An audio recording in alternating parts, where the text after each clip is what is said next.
పచ్చ పచ్చని పందిరంతా తాంబూలం వేసినట్టు విరబోసిన తల నిండా కనకాంబరమెట్టినట్టు ఎర్ర నీళ్ళు దిష్టి తీసి పోసినట్టు ఎర్ర నీళ్ళు దిష్టి తీసి పోసినట్టు కర్పూరం హారతి ఇచ్చినట్టు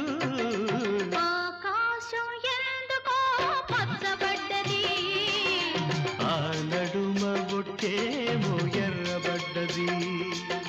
వీచే గాలుల తాకిడి సాగే గువ్వల అలజడి రమ్మని పిలిచే పైబడి